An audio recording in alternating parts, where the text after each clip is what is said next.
Hello everyone, and welcome back to Embroidery Tutorials, where we are stitching our way through the fabulously intricate patterns on my 90 variation chain stitch sampler, which you can pick up in my Etsy shop. That link is in the description if you would like to sew along with us, learn a ton of new stitches, and create something super cool to hang up on your wall or turn into a pillow or stitch onto a jean jacket. The options are limitless. Today we are covering two more of those I've never heard of that stitches, Mountmellick and Sinhalese. Yeah, I'm not kidding, I didn't make up those names. They aren't nearly as intimidating of stitches as their titles make them seem though, so let's get started.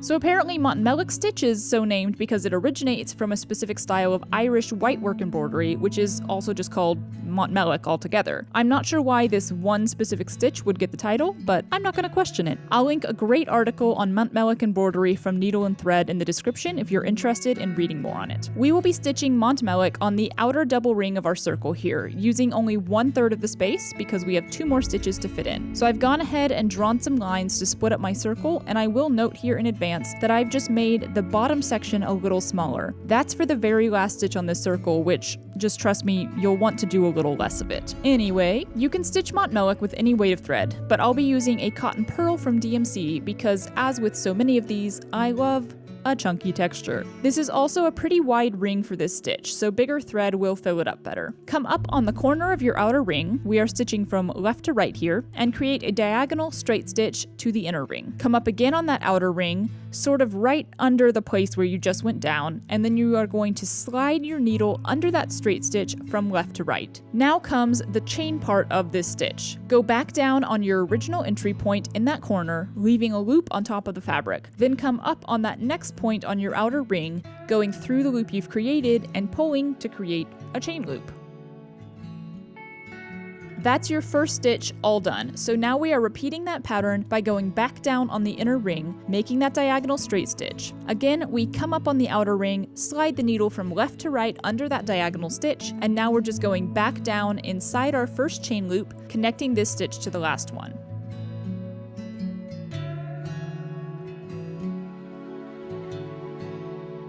Come up and through your loop and gently pull it tight.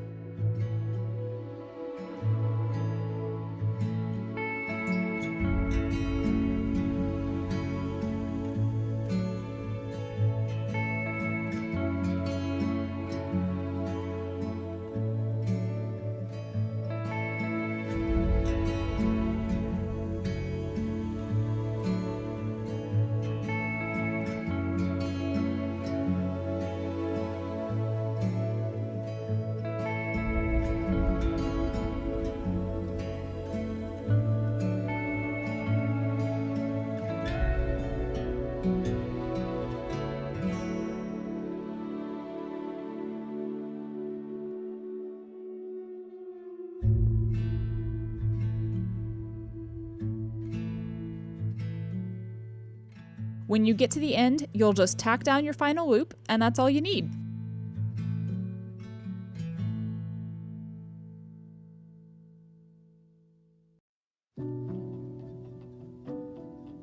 Sinhalese is definitely one of the most persnickety stitches on this whole piece, despite the fact that it's not all that complicated of a concept. It's open chain stitch with an extra thread whipped around each side. Maybe you could just stitch open chain and go back with a whip, but that's not how Sinhalese does it. Oh, and side note, if you're interested in that name, the Sinhalese are an ethnic group from Sri Lanka, so I assume that this stitch had its origins there as well. I'll link the video for open chain stitch in the upper corner in case you need to familiarize yourself with that. For this stitch, we can use 2 different colors, and we need 3 strands of floss. I'm using green cotton pearl for the main stitch, and 6 strands of regular pink embroidery floss for the whipped part. That's the one that you'll need 2 separate pieces for. Using your whipping floss, come up on the corner of the third you'll be stitching. Lay the thread out nicely and then leave it there. Rethread your needle with your second strand of the same floss, then come up on the other corner, lay out your thread, and leave it. So you now have 2 hanging tentacles of floss. Now we will use our main floss. Come up up slightly to the inside of your first entry point, then wrap this main floss underneath the 2 tentacles. Nothing is attached, so it's not a legit wrap or anything, you just need your main floss to pass behind the 2 whips. Then go back down slightly inside of your second tentacle, leaving a nice loop on top of the fabric. As you move forward with this stitch, there will be a lot of pulling on various threads, tightening stuff up, leaving it loose, etc., and it can get messy looking at times, but it's always easy to fix if you just pause and tug gently on each strand of thread to get it back where it should be. As we would with typical open chain stitch, we are now going to come up a little further down the line, going through the loop we created. You also want to make sure that you are coming up on the inside of your tentacles again. That's your consistent pattern. Come up inside the loop and the tentacles, wrap your working thread under the tentacles, go back down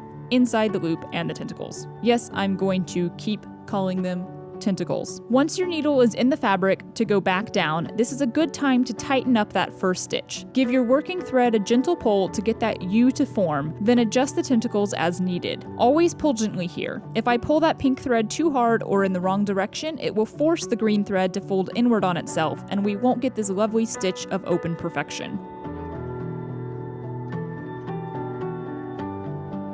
Keep the pattern going to the end of your section, coming up on the inner ring inside the loop you made, inside the tentacles, wrapping around the tentacles, then going back down on the outer ring, back inside the loop and the tentacles, tightening your loop around the needle, adjusting your whip as needed, then drawing the needle all the way through, leaving a loop on top of your fabric for your next stitch.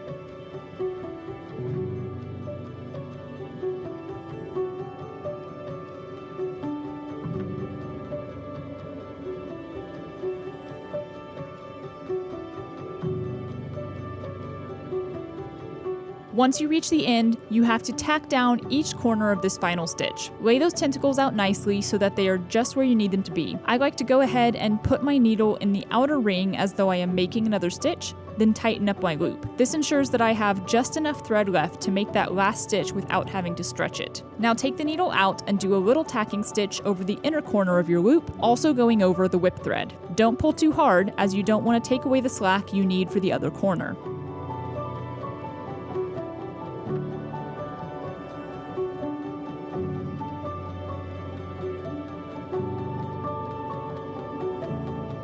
Come back up inside the outer corner and tack that one down too.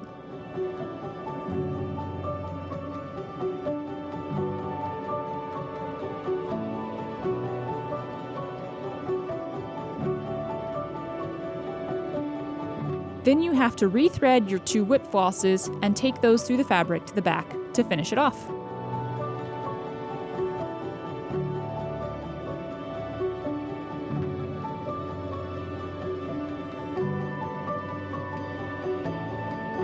So, was it persnickety? Yes. There was a lot of moving threads around with my hands and pulling and loosening and untangling, but the process was pretty simple and easy to memorize, and the final look is so cool. I hope you enjoyed both of these stitches and that you are having a lot of fun learning all of these new and lesser known stitches on the sampler. I certainly have had a blast creating it and learning all the new stitches myself, and I absolutely love passing on the things I've picked up. There's only one more stitch left on this circle, and it's the most complex pattern of this entire sampler, so it gets a whole video to itself. Don't be intimidated by it though. You will absolutely be able to master it. I will see you back here for that tutorial. Thanks so much for watching.